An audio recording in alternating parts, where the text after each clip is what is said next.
اور جو بندہ اندھیرے میں ہوتا ہے اسے ٹھٹے بڑے لگتے ہیں.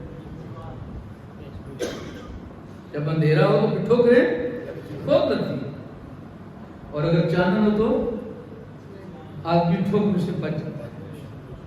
اور اگر آپ کو پتا ہے اگر چانن بھی ہو, آنکھیں کوئی نہ ہو, آنکھوں کا نور نہ ہو, تب اسے ٹھٹے بڑے لگتے ہیں, تب بھی وہ جگہ جگہ گر جاتا ہے, اور پھر اسے ساتھ ایک سہارے کی ضرورت ہوتی. تو چانن کہیں بھی کمی ہو جائے تو خرابی لے آتا ہے, اور چانن جب آ جائے تو پھر خرابی کی صورت کم ہو جاتی ہے.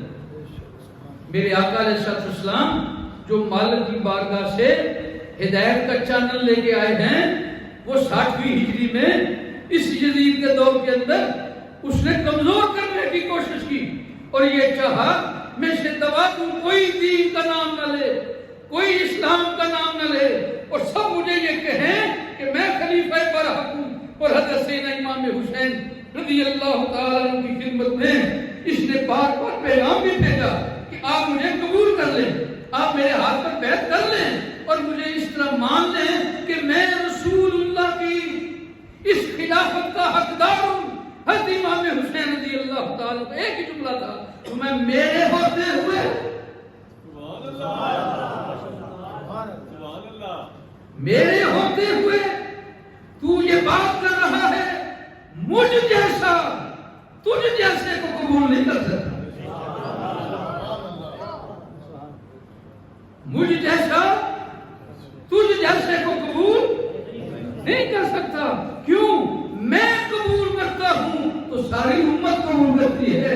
اس وقت اللہ نے جو میرا انتخاب کیا ہے وہ یہ مت سمجھو کہ ایک فرد واحد کا فیصلہ ہے, میری زبان سے نکلا ہوا فیصلہ یہ پوری امت کا فیصلہ.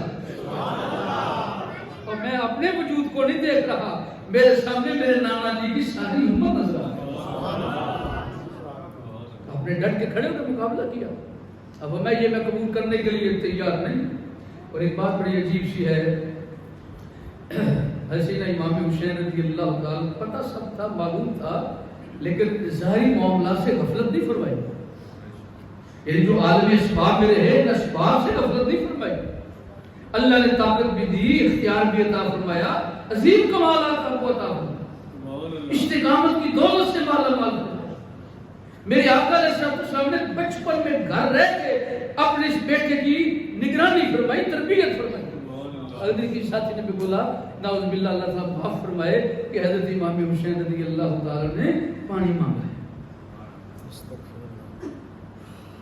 اور کرو ذرا لفظ کس سے سوال کیا؟ جو سو کے سامنے دشمن ہوئی. کون دشمن ہے؟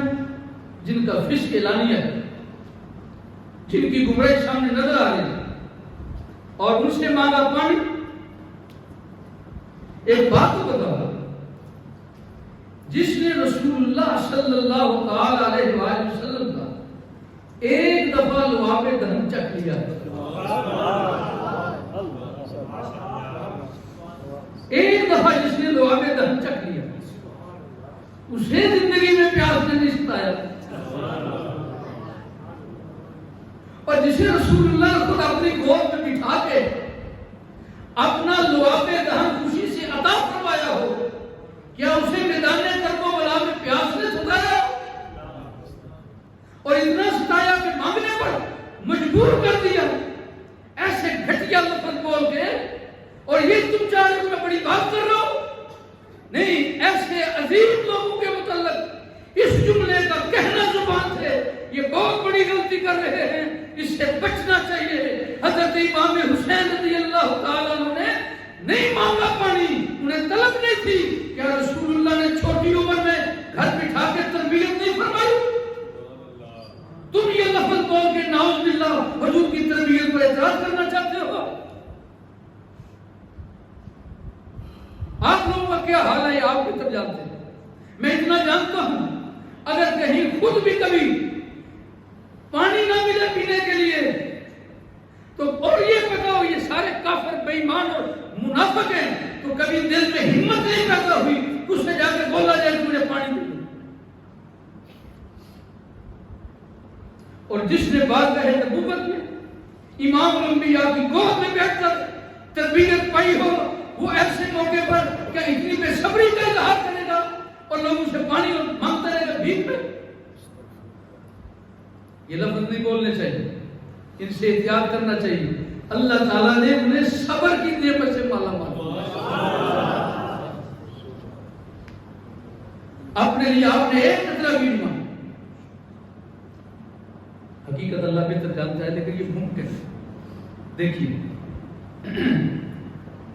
بعض روایات کہتا ہے، میں کمزوری میں سے بات کر رہا ہوں تاکہ آپ کے لیے تھوڑی اس طرح سے تعین ہو جائے، وگرنہ آپ کے وجود کو چیزوں کی ضرورت اور حاجت نہیں ہے۔ اس طرح میں آپ نے سمجھنے کی بات کرتا ہوں۔ آپ کے متعلق آتا ہے کہ آپ صبح 10 محرم الحرام شریف کو یا باہر چہل قدمی کے لیے تشریف فرمائے ہو، تو ایک فرد آپ کی خدمت میں حاضر ہو، آ کے اس قدر کا اگر آپ کی اجازت فرمائیں میں پانی کا کوئی اہتمام کر دوں۔ میں کون ہے اس کا حضور؟ میں یہی رہتا ہوں۔ میں کس نسل سے ہو؟ کہ میں جنات میں سے ہوں۔ اچھا، تو میرے لیے کیا انتظام کر سکتا پانی کا؟ کہ حضور آپ کی اجازت فرمائیں، جو فرات ہے نا یہیں پر میری ڈیوٹی ہے، آپ مہربانی فرمائیں بس آپ ایک دفعہ ارشاد فرما دیں تو میں نے یہ فرات کا منہ موڑتا ہوں، یہ آپ کے خیموں کے سامنے سے گزر کے چلا جاتا۔ آپ مسکرا، آپ ارشاد فرمائیں تو کون ہے؟ جی میں جن اور مسلمان، میں اور اس کے علاوہ تیرا ہمارے ساتھ کیا تعلق ہے؟ حضور میں آپ کے نانا جی کی خدمت میں بیٹھا رہا ہوں، زندگی میں آپ کی چھوٹی عمر میں خدمت کرتا ہوں، میں صحابی رسول اور خانوادہ نبوت کے ساتھ میری محبت ہے۔ آپ حضور کی آگ سے ہیں، آپ کے پاس اجازت کی ضرورت ہے، میرا کچھ زیادہ زور نہیں لگے گا، بس ایک ایڑی لگانی۔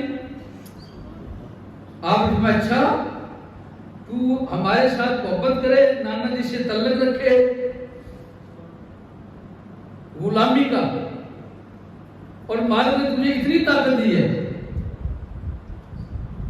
کہ تو اس فرات کا منہ موڑ کے ہمارے خیموں کے سامنے سے گزر سکتا ہے۔ اللہ نے تمہیں یہ طاقت دی ہے۔ جی حضور، تو میں تو خود اندازہ کرنا، اگر غلام کی طاقت کا یہ حال ہے،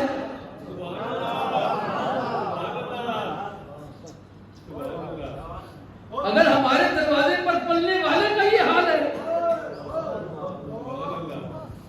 اگر یہاں سے ٹکڑے کھانے والوں کا یہ حال ہے، جو لنگر کھانے پر پل رہا ہے اس کی طاقت کا حال تو یہ ہو، اور جو لنگر کھانے کا مالک ہے اسے سمجھو گے اس کا محتاج ہو گے؟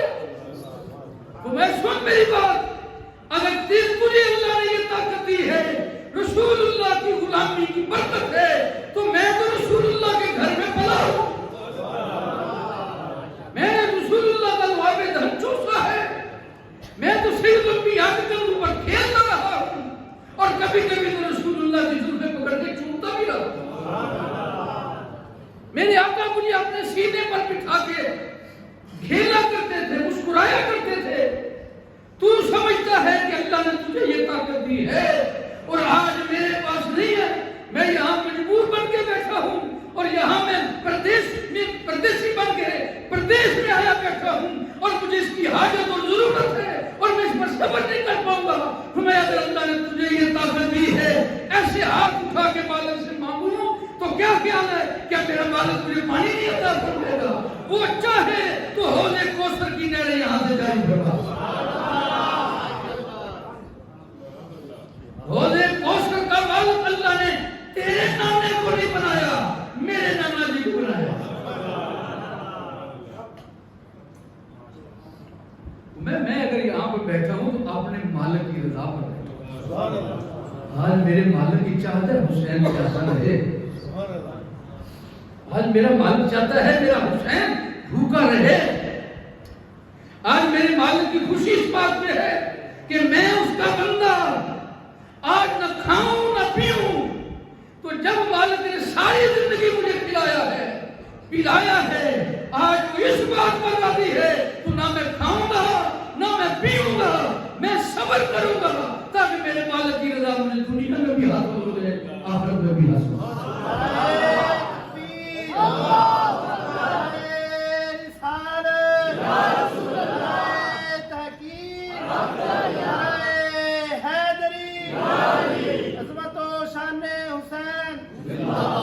تاجدار ختم نبوت زندہ باد زندہ باد، تاجدار ختم نبوت زندہ باد زندہ باد، تاجدار ختم نبوت زندہ باد زندہ باد۔ لبیک لبیک لبیک یا رسول اللہ، لبیک لبیک لبیک یا رسول اللہ، لبیک لبیک لبیک یا رسول اللہ، لبیک۔ سبحان اللہ، سبحان اللہ۔ بعد